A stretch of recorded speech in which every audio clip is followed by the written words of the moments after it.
美食台的朋友，大家好，我是托托，甜品师。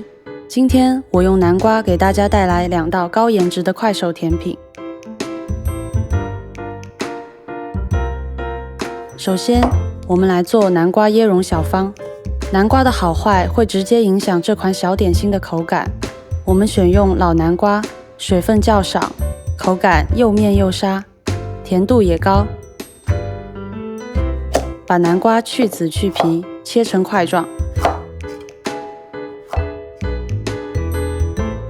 蒸笼上气后放进去，蒸至15分钟至熟透。然后用勺子压成细腻的南瓜泥。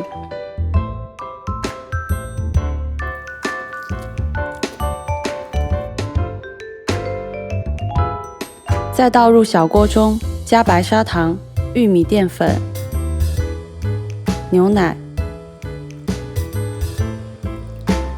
开小火，搅拌煮至浓稠。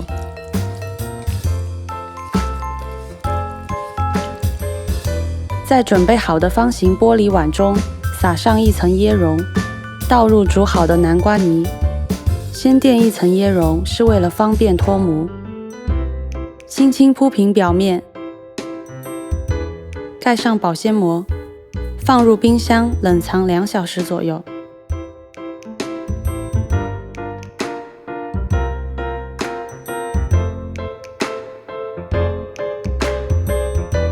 清甜奶香的椰蓉小方就做好了。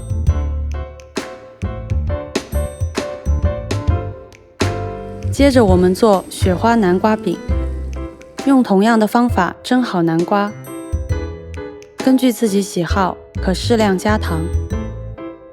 接着用勺子压成泥，然后按照1:1的比例加入糯米粉，少放一点牛奶，增加奶香味。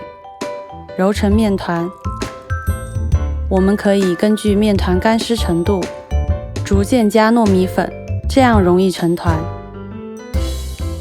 面团和好后，拧成小剂子，搓圆，再压成饼，裹上面包糠。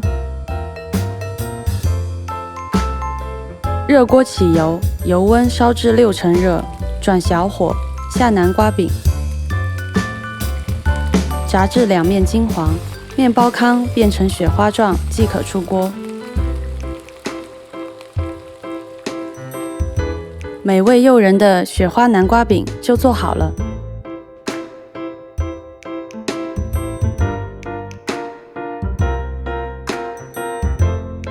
南瓜椰蓉小方除了选用甜糯的南瓜以外，我们还可以选用其他淀粉含量比较高的块茎类蔬菜，像土豆、番薯、山药等，可以提供比主食更丰富的膳食纤维和维生素。做雪花南瓜饼，我们选用白色的面包糠。我们在炸制的时候一定要控制油温，小火慢炸，避免出现外糊里生。